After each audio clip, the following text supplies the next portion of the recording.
UKLO 1 year masters. No IELTS required up to 5 years visa. High visa success rate.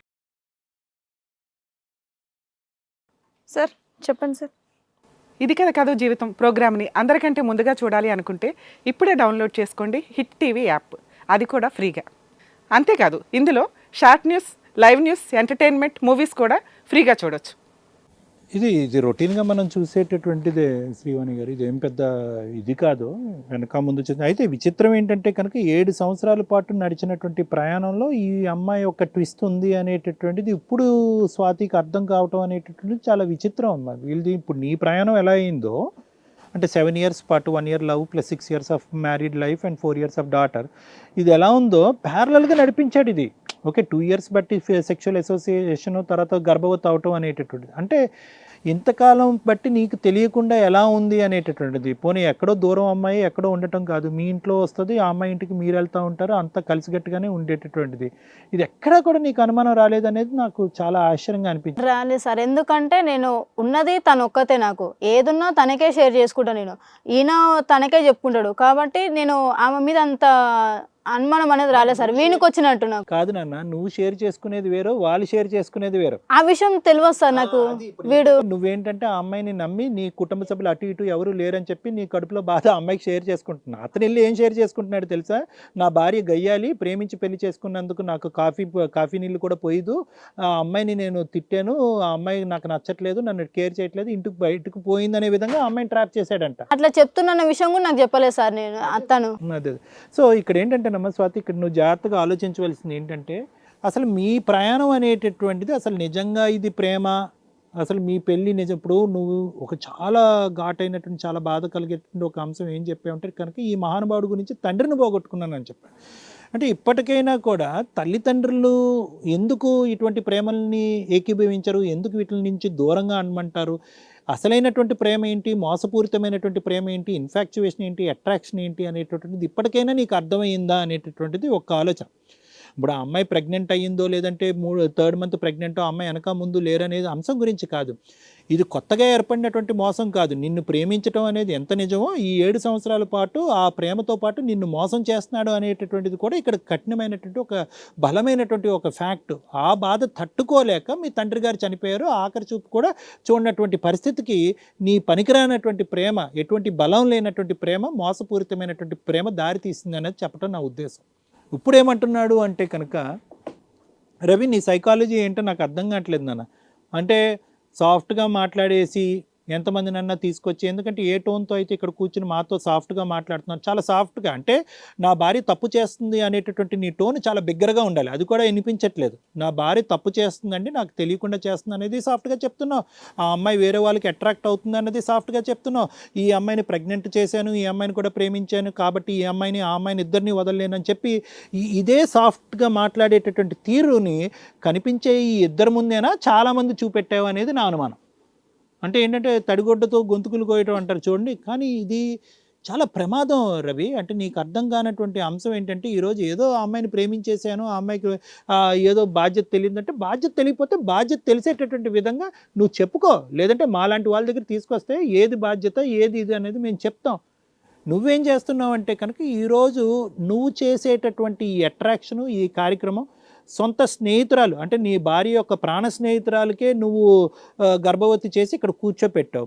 దాన్ని support చేయాలి అంటే కనుక నీకు ఒక డిఫెన్స్ మెకానిజం కావాలి, ఒక బలమైనటువంటి కారణం కావాలి. కాఫీ ఇవ్వట్లేదు, నీళ్లు పోయట్లేదు అంటే సమాజం నమ్మదు. కాబట్టి నువ్వు అల్లినటువంటి నాటకం ఏంటంటే, నా ఇంతకాలం ప్రేమించినటువంటి నా భార్య యొక్క క్యారెక్టరే కరెక్ట్ కాదని చెప్పి పబ్లిక్గా అసాసినేట్ చేస్తున్నావు. ఒక ఆడపిల్లకి తల్లి ఆవిడ. మరీ ఎంత దిగజారిపోద్ది రవి. నువ్వు సాఫ్ట్గా మాట్లాడినంత మాత్రాన నిజాలు అబద్ధాలు నిజం అవ్వవు. ప్రతి మనిషికి తగలకూడినటువంటి చోట ఒకసారి తగులుతుంది ఖచ్చితం. దాన్నే కర్మ సిద్ధాంతం అంటారు. అది నీకు కూడా ఏదో రోజు తగులుతుంది, అది గ్యారంటీ. అది నీ సొంత భార్యని పక్కన పెట్టుకుని ఆ అమ్మాయి ఏమొచ్చి పాలోడితో అసహ్యంగా బిహేవ్ చేస్తుంది, ఇంకోటితో అసహ్యంగా బిహేవ్ చేస్తుంది, గంటల తరబడి బాత్రూంలో ఉంటుంది, మెసేజ్లు పెట్టి డిలీట్ చేస్తుంది అనేటటువంటిది అది నీ నాలుక ఏంటది? కాబట్టి రవి, నీకు నిజంగా ఈ అమ్మాయి అట్రాక్షన్ ఉంటే, ఈ అమ్మాయి కావాలి అనుకుంటే మీ సావు ఏదో మీరు సావండి, అది వేరే విషయం. ఆ అమ్మాయి వెనక ముందు లేరు అనుకుంటుంది, నిన్ను గట్టిగా పట్టింది, దగ్గర నుంచి మీ ఇద్దరు ఫ్యామిలీ లైఫ్ని బాగా చూసింది. నాకు ఫ్యామిలీ లేదు కాబట్టి వీళ్ళ ఫ్యామిలీయే నా ఫ్యామిలీ అవుతాయి ఏంటనేటటువంటి స్వార్థపూరితమైనటువంటి భయంకరమైనటువంటి మనిషి ఆ అమ్మాయి. ఆ అమ్మాయి రేపొద్దున వేరే ఫ్యామిలీని కూడా కావాలి అనుకుంటే నువ్వు ఆశ్చర్యపడక్కర్లేదు. నిజంగా నేను చెప్తున్నా. ఎందుకంటే సొంత ప్రాణ స్నేహితురాలకే గొంతు కోసింది, నాకు ఫ్యామిలీ లేదు కాబట్టి మీ ఫ్యామిలీ అనే స్వార్థంగా ఆలోచించినటువంటి అమ్మాయి రేపొద్దున నిన్ను కూడా నట్టేట్టు ముంచితే కనుక నీ కర్మ అంతే, అయిపోయినట్టే. మీరు కన్నటువంటి పిల్లలు నాశనం అయిపోతారు. కానీ దాని గురించి ఏంటంటే నువ్వు దయచేసి 1-2 సార్లు నేను చెప్తున్నాను, నీ భార్యని ఈ రోజు ఇలా బజార్లోకి ఇచ్చి ఆ అమ్మాయి పరువు తీయద్దు. అమ్మా ఆశ, తల్లిదండ్రులు నీకు ఎందుకు ఆ పేరు పెట్టారో కానీ నీకు ఆశలు కోరికలు చాలా ఎక్కువ అమ్మా. అంటే పేరుని నేనేమి వెక్కిరించట్లేదు కానీ నీ ప్రవర్తనని వెక్కిరిస్తున్నాను. నీ కోరికలు అనేటటువంటిది ఎప్పుడైతే కనుక నా పేరెంట్స్ లేరు, నాకు ఒక ఫ్యామిలీ లేదు, నాకు వెనక ముందు ఎవరు లేరు అంటే కనుక దాని అర్థం ఏంటంటే కనుక ఎప్పటికైనా జీవితంలో ఒక స్టేబుల్ ఫ్యామిలీని ఏర్పరచుకోవాలి. నా ద్వారా వేరే ఇటువంటి కుటుంబాలు ఏమన్నా ఉంటే కనుక హెల్ప్ చేయాలి, 4 కుటుంబాలు నింపాలి అనేటటువంటి ఆలోచనతో ఉండాలే కానీ బతుకుండగానే మనుషులను అనాథులు చేసేయకూడదమ్మా. ఇప్పుడు ఆ అమ్మాయి పిల్లని, ఆ అమ్మాయి వాళ్ళ బిడ్డను నువ్వు అనాథం చేసేస్తున్నావు. ఈరోజు నువ్వు తన్నుకుని వెళ్ళిపోదాం అని అనుకుంటున్నావు చూడు రవిని, అంటే దాని అర్థం ఏంటి? ఏదైతే కనుక నీకెందుకు ఈ పరిస్థితి, ఒక కుటుంబం లేకుండా నీకెందుకు ఈ పరిస్థితి ఏర్పడింది అన్నది నాకు తెలియదు కానీ చేజేదులారా నీ పరిస్థితిని వాళ్ళ కుటుంబానికి తీసుకొస్తున్నాను. నువ్వేంటంటే కనుక సెంటిమెంటల్గా అతను డిఫెన్స్ మెకానిజం వాడుతున్నాడు. ఏంటి డిఫెన్స్ మెకానిజం వాడుతున్నాడు? నా భార్య క్యారెక్టర్ కరెక్ట్ కాదు కాబట్టి నేను ఆశ కనెక్ట్ అయిపోయానని అంటున్నాడు. నువ్వేం డిఫెన్స్ మెకానిజం వాడుతున్నావు? నాకు ప్రేమ అంటే చిన్నప్పటి నుంచి తెలియదు, కుటుంబం అంటే తెలియదు కాబట్టి రవి ఇచ్చినటువంటి ప్రేమే ప్రేమ అనుకున్నాను కాబట్టి దానికి నా ఫ్రెండ్కి పరిస్థితి ఏమైపోయినా పర్లేదు, నేను రవిని మాత్రం పట్టుకెళ్ళిపోతున్నానని చెప్పి నువ్వు డిఫెన్స్ మెకానిజం ఇస్తావు. నీ ఫ్రెండ్ ఎవరు అనేది నీకు మొదటి నుంచి తెలుసు. నీ ఫ్రెండ్ నిజాయితీ పరురాలా కరెక్టా కాదా అనేటటువంటిది చిన్నప్పటి నుంచి నీకు తెలుసు. నీకంటే ముందు అంటే రవి కంటే ముందు మీరిద్దరు బెస్ట్ ఫ్రెండ్స్. అలాంటప్పుడు నాకు నా భార్య కరెక్ట్గా లేదు, నా భార్య దొంగ మాటలు చెప్తుంది, నాకేం సదుపాయాలు చేయట్లేదు, నాకు గౌరవం ఇవ్వట్లేదు అనేటటువంటిది వాస్తవానికి నీకు తెలుసు. రవి వచ్చి నీతో అబద్ధం ఆడుతున్నాడని. కానీ అలాగా నమ్మనట్టు ఉంటే కనుక రవి ఏ దారిని వచ్చాడో ఆ దారిని వెళ్ళిపోతాడు. కాబట్టి రవి చెప్పినటువంటి మాటలు అంతా నమ్ముతున్నట్టు వ్యవహరిస్తూ తాగి వచ్చినా కూడా తలుపు తీసి అతనితో శారీరకంగా కలిసి ఈరోజు గర్భవతి అయ్యి ఇక్కడ కూర్చుని నేను గర్భవతి అయ్యాను కాబట్టి ఇంకెవరికి మాట్లాడటానికి ఏముంది, సెంటిమెంట్ అనేది ఇంకా బాగా పనిచేస్తుంది. ఫ్యామిలీ లేదనే సెంటిమెంట్ పనిచేస్తుంది, 3 నెలలు గర్భవతిని అనేటటువంటి సెంటిమెంట్ పనిచేస్తుంది. కాబట్టి ఇన్ని సెంటిమెంట్స్ చూపెడితే కనుక సచ్చినట్టు రవి నాతోనే వస్తాడనే నమ్మకం. ఆ అమ్మాయి ఒప్పుకోవట్లేదు. ఆ అమ్మాయి ఏంటంటుందంటే కనుక నా భర్త నాకే కావాలి, ఆ అమ్మాయి ఎలా సస్తే ఆ అమ్మాయిని అలా సామానండి అంటున్నాడు. కానీ నువ్వు ఎలా ఉన్నావు అంటే కనుక అటు ఇటుగా ఉన్నావు. అంటే 2 వైపులు రాళ్ళు వేస్తున్నావు. వస్తే రవి నాతో వస్తాడు, లేదంటే స్వాతితో పాటు వచ్చినా కూడా అది కూడా ఓకే అన్నట్టుగా నువ్వు ఉన్నావు. ఇవి ఎథిక్స్ కాదమ్మా, ఇవి ఎథిక్స్ కాదు.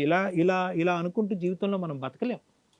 కాబట్టి నేను అనేది ఏంటంటే ఇక్కడ కథకి ఇది ఒక మంచి కంక్లూజన్కి రావాలి అంటే ఈ కథ దయచేసి నువ్వు వచ్చినటువంటి దారి తప్పు కాబట్టి ఇప్పటికైనా సరైనటువంటి మార్గంలో వెళ్ళటానికి ప్రయత్నం చేయి. లేదంటే కనుక దీని యొక్క సఫరింగ్ ఏదైతే ఉందో, నాకంటూ కుటుంబం లేదు, నాకంటూ ఫ్యామిలీ లేదు అని అంటావు కదా, నీ పుట్టబోయేటటువంటి బిడ్డకి కుటుంబం లేనటువంటి ఫ్యామిలీ కాదు కదా, ఒక ఇల్లీగల్ కుటుంబాన్ని నువ్వు చూపెట్టబోతున్నావు. కాబట్టి నేను చెప్పేది ఏంటంటే కనుక ఇప్పటికైనా నీకు కనువిప్పు కలిగిని, ఇప్పటికైనా నేను చేసిన తప్పని, మీ ఇద్దరు ఫ్రెండ్స్గా ఉన్నా లేకపోయినా కూడా వాళ్ళిద్దరి మధ్య నుంచి దూరేటటువంటి ప్రయత్నం చేయకుండా, ఇంక ఫర్దర్గా దూరేటటువంటి ప్రయత్నం, అక్కడ ఉండే ప్రయత్నం చేయకుండా నువ్వు విడ్రా అవుతే కనుక అందరికీ మంచిది, నీ బిడ్డకు కూడా మంచిది. ఆ బిడ్డను ఉంచుకుంటావా అనేటటువంటి తీసేస్తావా అనేటటువంటిది అది నీ ఓన్ నిర్ణయం, అది మేము చెప్పలేము. ఎందుకంటే నీ తప్పుకి ఆ అమ్మాయి బలిపశువు అవ్వకూడదు, పుట్టబోయేటటువంటి బిడ్డ బలిపశువు అవ్వకూడదు. Thank you sir.